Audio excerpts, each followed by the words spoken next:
नमस्कार, स्वागत है आपका दोस्तों। और मैं हूं आपके साथ लाइव इस वक्त।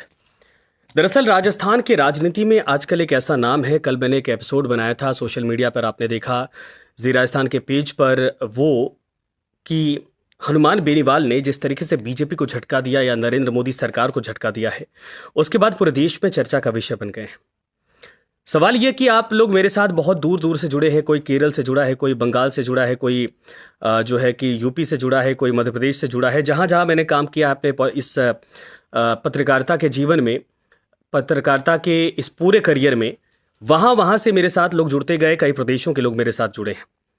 और आप लोग सोच रहे होंगे कि आखिर ये हनुमान बेनीवाल है क्यों? क्योंकि मैं अभी राजस्थान में कार्यरत हूँ, राजस्थान चैनल में हूँ, जी राजस्थान में। तो यहाँ की राजनीति से भी आपको अपडेट करवाना चाहूँगा। और पूरे देश में लोग, मुझे जितने लोग जुड़े हैं वो देखते हैं, तो सबके जहन में अगर ये एक जो इस वक्त पॉलिटिकल सिनेरियो है वो समझा सकूं तो मुझे भी थोड़ा अच्छा लगेगा। तो हमने कल एक शो बनाया। शो था आखिर कौन है हनुमान बेनीवाल, और राजनीति का रण मेरे नाम का शो का नाम है। और जी राजस्थान पर जाएंगे तो अच्छी खासी टीआरपी उसकी है, बहुत सारे लोगों का प्यार मिलता है, इसके लिए शुक्रिया। तो कौन है हनुमान बेनीवाल, आखिर क्यों कहा जाता है कि युवाओं के दिलों पर राज करते हैं, ये हमारा टैगलाइन था और उसको बहुत सारे लोगों ने प्यार दिया है। वो इस वजह से कि हनुमान बेनीवाल मौजूदा वक्त में सेंटर ऑफ, कहा जाए कि अट्रैक्शन बने हुए हैं यूथ के लिए राजस्थान में, जो लोगों को भा रहे हैं अपने पॉलिटिक्स के अंदाज को लेकर। और उसको टर्म दिया गया है Hanuman Beniwal type of politics, जो बेहद आक्रामक है, बेहद कहा जाए कि तीखे तेवर के अंदाज में होती है।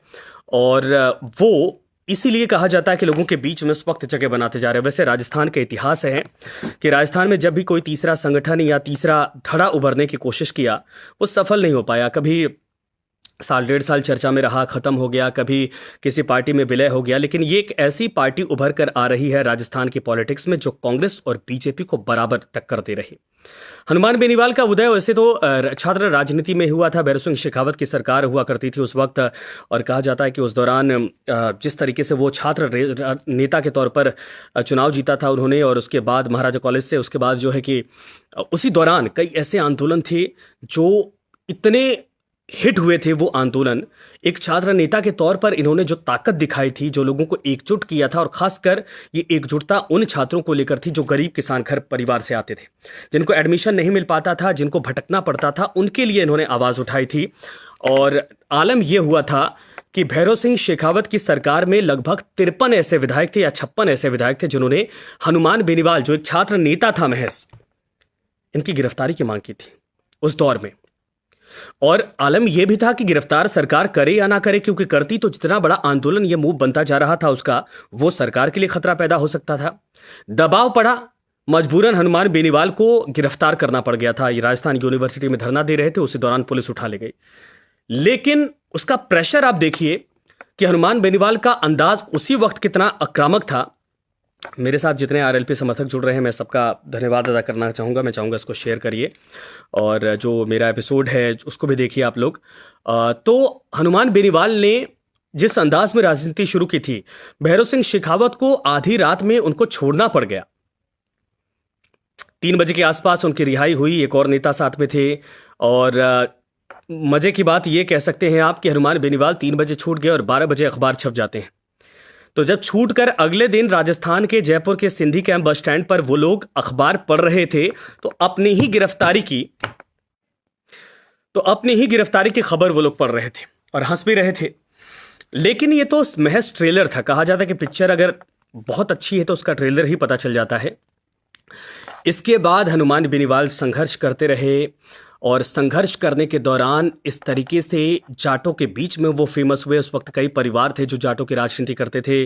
देवीलाल जी थे, जिनके बेटे जो है कि चौटाला साहब, उन्होंने बाद में रालोपा बनाई, राष्ट्रीय लोकतांत्रिक पार्टी तो इन्हीं की है, उन्होंने इनेलो बनाई दरअसल, और राजस्थान में सक्सेस नहीं हो पाए, लेकिन वो बाद में चले गए दरअसल हरियाणा में। और हरियाणा के राजनीति में आप जानते हैं कि वहाँ पर इनेलो का कितना दबदबा अभी भी और तब भी है। ओम प्रकाश चौटाला साहब अब उनके पोते तक आ गए हैं राजनीति में, और एक बड़ा पॉलिटिकल सिनेरियो उन्होंने खड़ा किया, पार्टी बनाई और वहाँ पर सरकारें भी बनाई, लेकिन वो राजस्थान में असफल रहे। उसी विरासत को बहरहाल हनुमान बेनीवाल इस वक्त आगे बढ़ा रहे। भैरव सिंह शेखावत की सरकार से टकराए। 1995 के आसपास कहा जाता है कि जब यहाँ पर एक सूचना के अधिकार का जिक्र हो रहा था और बहुत सारे ऐसे मूवमेंट थे जो कांग्रेस पार्टी चला रही थी, तब अशोक गहलोत सरकार आने वाली थी, यानी सत्ता में नहीं आए थे। लेकिन उस वक्त पूरे देश में, पूरे राजस्थान के भीतर एक कांग्रेस का नारा हुआ करता था कि कांग्रेस ने क्या दिया, तो कांग्रेस ने ये दिया, वो दिया, सूचना का अधिकार दिया, खाने का अधिकार दिया, बहुत सारी चीजें लिखी जाती थी। लेकिन उस दौरान हनुमान बेनीवाल ने लिखा था कि इस बार अगर कोई मुख्यमंत्री बनेगा राजस्थान का तो वो किसान का बेटा होगा। राजस्थान की डिमांड है चश्मे का निशान और इस बार मुख्यमंत्री किसान। तो इस तरीके से ये पॉपुलर हुआ कि वो राजस्थान की सरकार और विधानसभा तक बात पहुंच गई। हनुमान बेनीवाल वहीं पर आ गए थे चर्चा में। इनके पिता थे, दरअसल पिता 2 बार चुनाव हार चुके थे और 2 बार चुनाव हारने के बाद सवाल ये उठा कि अब इनकी राजनीतिक विरासत को कौन आगे बढ़ाएगा। हनुमान बेनीवाल जैसा एक कद्दावर नेता इनके साथ इनके घर में पैदा हुआ था और जब बेनीवाल साहब का जो उभार था पॉलिटिकल, वो बढ़ता गया।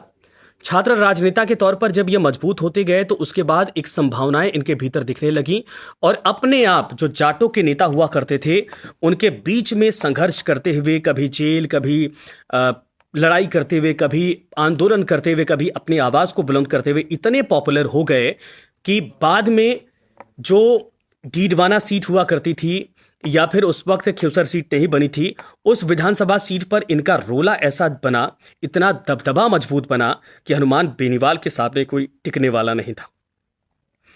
वसुंधरा राजे के बेहद करीबी रहे यूनुस खान, जो कि आपने देखा होगा कि पिछले सरकार में कैबिनेट मंत्री थे, उनके सामने टकरा गए और इसका खामियाजा यह हुआ कि वसुंधरा राजे इनको डिसलाइक करने लगी, पसंद नहीं करती थी। और जब वसुंधरा राजे से टकराव हुआ तो इन्होंने एक बार फिर से उसी आक्रामक अंदाज में महाराजा कॉलेज में आके इन्होंने एक भाषण दिया। उस भाषण में कहा था कि वसुंधरा राजे भ्रष्टाचार की जननी हैं और अगर जांच पड़ताल करवाई जाए तो वसुंधरा राजे के खिलाफ बहुत सारे केसेस खुल सकते हैं। इस बयान ने, इस आक्रामक अंदाज ने हनुमान बेनीवाल को वसुंधरा से इतना दूर किया कि 2011 आते आते हनुमान बेनीवाल को पार्टी से बाहर का रास्ता दिखा दिया गया। हनुमान बेनीवाल को बीजेपी से हटा दिया गया। 8 में बीजेपी से चुनाव जीते थे, बीजेपी के टिकट से, लेकिन 13 वाले चुनाव में हनुमान बेनीवाल ने अपना दमखम दिखाने के लिए उन्होंने निर्दलीय चुनाव लड़ा। तब तक राजस्थान की जनता के दिलों में और खासकर खियूसर की जनता के दिलों में हनुमान बेनीवाल इस तरीके से पैठ बना चुके थे जहां पर कांग्रेस और बीजेपी दोनों भाप चुकी थी कि शायद खियूसर सीट पर अब किसी को भी उतार दिया जाए, हनुमान बेनीवाल के सामने वो टिक नहीं सकता है। और ये अपने आप में एक मजबूत नेता का जो रुतबा था वो दिख रहा था। अच्छा, पॉपुलर होने का कारण एक और था कि हनुमान बेनीवाल विपक्ष में रहकर भी या निर्दलीय तौर पर रहने के बावजूद भी उन्होंने अशोक गहलोत सरकार में वो सारे काम खियूसर में करवाए थे जो सत्ताधारी विधायक भी अब तक नहीं करवा पाए थे। और कहा जाता है कि मोची हो या फिर नाई की दुकान पर कोई शख्स काम करता है या फिर वो किराना का दुकानदार ही क्यों ना हो, सबके पास अभी इस वक्त भी एमपी बनने के बावजूद हनुमान बेनीवाल का नंबर होता है। खियूसर समेत नागौर में अगर किसी को कोई दिक्कत होती है तो वो सीधे डीएम एसपी के पास जाने के बजाय, पुलिस के पास जाने के बजाय हनुमान बेनीवाल को फोन करता है या नारायण बेनीवाल को फोन करता है और बाकायदा उसके काम करवाए जाते हैं, उसकी समस्याओं का समाधान किया जाता है। और यह मजबूत जो शुरुआत थी एक छात्र नेता के तौर पर, इसी तरीके से और मजबूत होती चली गई। आलम यह था कि 13 में चुनाव ये निर्दलीय जीते और उसके बाद डंका बजना शुरू हुआ। हनुमान बेनीवाल दावा करने लगे कि पूरे आसपास के इलाकों में उनका जो है कि दबदबा है और यहां से कोई भी सरकार, अगर कोई भी पार्टी चुनाव लड़ती है तो बिना उनके सहयोग के संभव नहीं कि वो जीत पाए। और हुआ भी यही। 18 चुनाव से आने से पहले, 18 का चुनाव, विधानसभा चुनाव आने से पहले हनुमान बेनीवाल ये भाप गए थे कि अब ऐसे विधायक रहने पर, निर्दलीय विधायक रहने पर भी काम नहीं चलने वाला है, अपनी पार्टी बनानी होगी। हनुमान बेनीवाल ने लगभग 2 लाख किसानों और युवाओं के साथ मिलकर एक ऐसी रैली की जयपुर में आकर जिसने नरेंद्र मोदी तक को सोचने पर मजबूर कर दिया था कि एक ऐसा नेता है जिसके साथ हो सकता है कि गठबंधन किया जाए तो राजस्थान में फायदा हो सकता है। वो डेमो था और उसके बाद अलायंस भी हुआ। लेकिन 19 से पहले, 18 के पहले हनुमान बेनीवाल ने जो रुतबा दिखाया उसका परिणाम यह हुआ कि 3 सीटों पर हनुमान बेनीवाल खुद समेत 3 सीटों पर अपने विधायक बनवाने में कामयाब हो गए। विधानसभा पहुंचे, रुतबा बढ़ता जा रहा था, पार्टी मजबूत होती जा रही थी और बाद में नरेंद्र मोदी की सरकार के साथ, यानी जब 19 का चुनाव होने वाला था उसके पहले अलायंस का ऑफर मिला और हनुमान बेनीवाल ने एनडीए का सहयोगी बनने का फैसला किया। उसमें भी देखिए सक्सेस तरक्की ऐसे मिली कि हनुमान बेनीवाल पहली दफा एमपी के चुनाव लड़े और नागौर से जीत गए। नागौर ज्योति मिर्धा परिवार की खानदानी विरासत के तौर पर देखा जाता था, लेकिन हनुमान बेनीवाल के सामने वो चुनाव हार गईं। कांग्रेस की मजबूत कद्दावर नेता थीं। इधर वसुंधरा से ना बनने के बावजूद कहा जाता है कि उनको हरवाने के लिए भी, या उनको कहा जाए कि चुनौती देने के लिए भी बहुत सारी कोशिश की गई, लेकिन वहां पर भी सफल नहीं हो पाए जो नेता थे उनके पीछे लगे हुए। तो कुल मिलाकर यह था कि देखिए बहुत सारे लोगों के कॉल आ रहे हैं। मुझे लग रहा है कि नागौर से ये कॉल हैं, मैं रिसीव तो नहीं कर पाऊंगा अभी, लेकिन आप लोगों के साथ जुड़ा रहूंगा। तो उसका आलम यह हुआ कि जीत कर चुनाव आ गए, खुद लोकसभा पहुंच गए। उसके बाद उसी सीट पर, क्योंसर सीट पर जहां से विधायक थे, जब चुनाव दोबारा हुआ, उपचुनाव हुआ, तो नारायण बेनीवाल साहब, इनके भाई जो हैं, उनको चुनाव में उतारा गया। नारायण बेनीवाल चुनाव जीते। वहां पर भी कांग्रेस और हनुमान बेनीवाल की पार्टी के बीच में जबरदस्त मुकाबला था और इस मुकाबले में लग रहा था कि पता नहीं क्या होगा, कौन जीतेगा कौन हारेगा। देखना यह है कि हनुमान बेनीवाल का वाकई में वजूद मजबूत है इस इलाके में या नहीं है। और परिणाम अच्छा आया, हनुमान बेनीवाल की पार्टी जीत गई। नारायण बेनीवाल साहब पार्टी से चुनाव जीतकर आ गए और विधायक बन गए। लेकिन उसके बाद एक टैग लगा हनुमान बेनीवाल के पीछे कि यह भारतीय जनता पार्टी के पीछे चलने वाले पिछलग्गू नेता हैं, जो बीजेपी के अलावा के साथ चलकर ही मजबूत हो सकते हैं और कोई अस्तित्व नहीं है। लेकिन अब हनुमान बेनीवाल ने यह साबित कर दिया उसके बाद कि नहीं, क्योंकि जब राजस्थान के किसानों का जिक्र हुआ, ये आंदोलन चल रहा था, तो बेनीवाल साहब ने साफ तौर पर कहा कि अगर बीजेपी यह भ्रम पालकर बैठी है कि पिछलग्गू नेता हैं तो वो भूल जाए, और उन्होंने गठबंधन अब तोड़ दिया है। इस गठबंधन तोड़ने का असर क्या होगा, क्या आने वाले वक्त में क्या आरएलपी को इसका भुगतान करना पड़ेगा या नुकसान उठाना पड़ेगा, या बीजेपी को इसका नुकसान होगा, ये हम आपको बताएंगे।